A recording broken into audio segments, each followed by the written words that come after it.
नमस्कार, आप देख रहे हैं 9 भारत टीवी और मैं हूं आपके साथ नंदिनी। इस वक्त की सबसे बड़ी खबर, भ्रष्टाचार के खिलाफ एक और बड़ी कार्रवाई। मिर्जापुर मंडल की एंटी करप्शन टीम ने 10,000 रुपए की रिश्वत लेते हुए लेखपाल को रंगे हाथ गिरफ्तार किया है।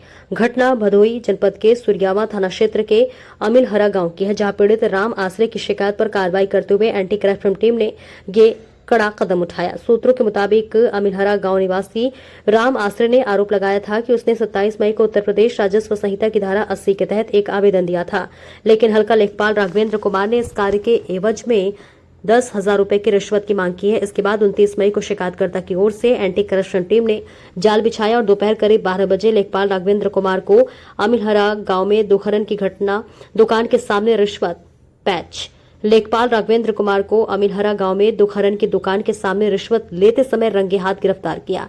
गिरफ्तारी के बाद टीम लेखपाल को लेकर औराई थाने पहुंची, जहां लेखपाल संघ निर्वतमान जिला अध्यक्ष कामेश्वर नाथ समेत बड़ी संख्या में लेखपालों ने गिरफ्तारी पर विरोध जताया, लेकिन टीम ने विरोध को दरकिनार करते हुए कानूनी कार्रवाई जारी रखी। आपको बता दें कि गिरफ्तार लेखपाल राघवेंद्र कुमार कौशाम्बी जिले के सैनी थाना क्षेत्र के ग्राम सुभाष नगर के निवासी हैं। इस कार्रवाई को अंजाम देने वाली टीम में निरीक्षक पतिराम यादव, विनय सिंह, उप निरीक्षक अभिषेक कुमार और अन्य कई अधिकारी शामिल रहे। भ्रष्टाचार के खिलाफ इस कार्रवाई ने ये साबित कर दिया है कि कोई भी सरकारी कर्मचारी अगर रिश्वत लेता है तो वे कानून की पकड़ से बच नहीं सकता।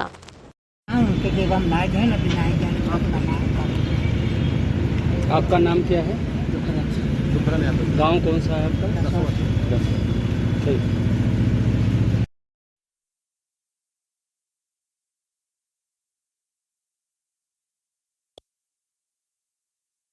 पूरी साजिश कामयाब 27 को प्रार्थना पत्र 29 को हम गिरफ्त में आ गए। इसके अलावा ये सबसे बड़ी चीज ये जो बता रहे हैं कि साल भर से 80 धारे में कोई लेखपाल कुछ नहीं कर रहा, कहीं लेखपाल नहीं चाहता है। इसको कानून को साहब से बात करनी चाहिए। 80 में तो गलत है।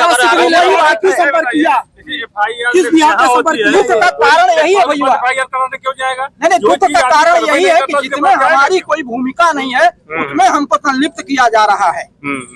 जब धारा 80 ज्ञानपुर में बंद है हमारे मैं देखिए दो चीजें मेरे सामने हैं कि ज्ञानपुर में तहसील में धारा 80 में कोई लेखपाल रिपोर्ट नहीं लगाता। कानून ये लगभग साल भर से चल रहा है, साल भर से बंद है, साल भर से चल रहा है कि लेखपाल नहीं रिपोर्ट लगाएगा, कानून को स्थलीय जांच करके रिपोर्ट लगाएगा। तो धारा और जाकर के एसडीएम कोर्ट से पत्रावली देखी जा सकती है कि पिछले 7-8 महीने से एक भी रिपोर्ट लेखपाल द्वारा नहीं लगाई गई है। और 27 को कौन सा प्रार्थना पत्र दिए थे? 27 शिकायतकर्ता एंटी करप्शन में जो राजकुमार ने शिकायत की है वो 27 को वहाँ प्रार्थना पत्र दिया गया। धारा 80 की रिपोर्ट लेखपाल नहीं लगा रहे हैं। ऑनलाइन आवेदन भी नंबर भी पड़ा है। 15,000 रुपया लेखपाल ने मांगा है। वो आज 10,000 दे के अपने कांड को पूरा कर दिया, उसके जिंदगी को सारा चौपट कर दिया। 27 को दे रहा है।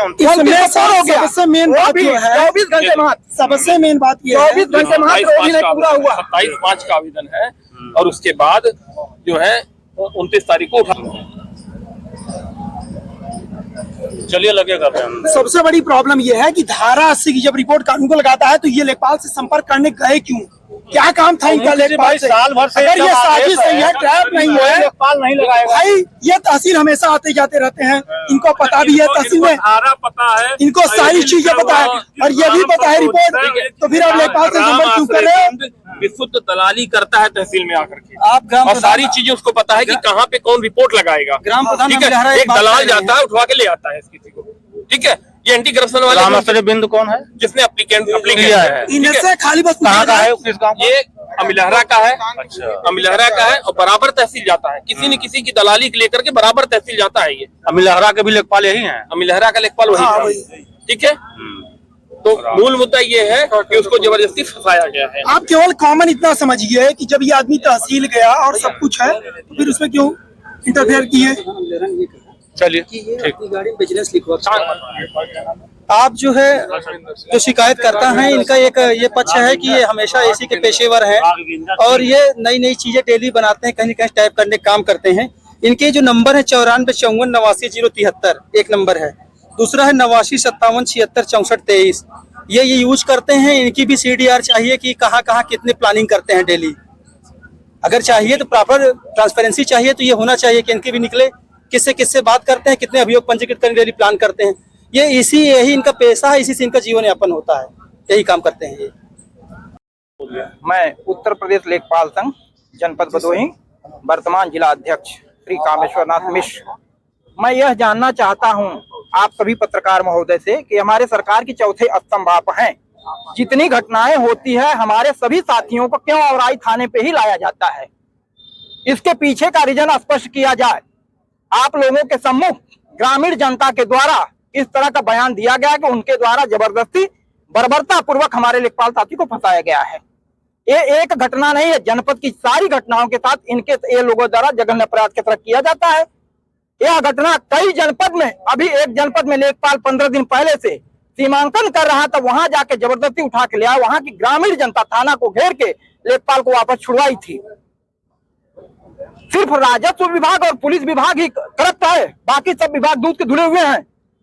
हम लोग कहाँ काम करें आप बताएं महोदय, पत्रकार महोदय। मैं सबसे अपील करता हूं कि आप बताएं हम कैसे काम करें। सारा काम हमारा जमीनी स्तर से जुड़ा हुआ है। मुझे फील्ड में जाना है, मुझे वहां जाना है, मुझे वहां जाना है। हम कहाँ सुरक्षित हैं, कैसे काम करें?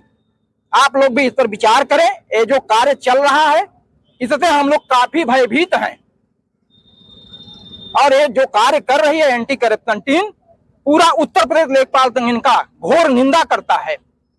इस तरह से अगर कार्य होते रहे महोदय तो राजस्व विभाग समाप्त हो जाएगा। क्या निर्णय होगा अब अगला कदम? आप अगला कदम जो हमारे संगठन का निर्णय होगा, जो हमारा संगठन मार्गदर्शन करेगा, उसका हम लोग अच्छा सा पालन करेंगे। अगर इनके विरोध की बात आई तो हम लोग अपने दरी पे भी उतर जाएंगे। सरकार कहती है कि हम चौथे रीढ़ की हड्डी हैं। हमारे कलेक्टर महोदय कहते हैं हम रीढ़ की हड्डी हैं। उस रीढ़ की हड्डी को ऐसे ठोक दिया जाता, हम लोग बताते की तरह चकनाचूर हो जाते हैं। काम के लिए हम रीढ़ की हड्डी हैं। धन्यवाद।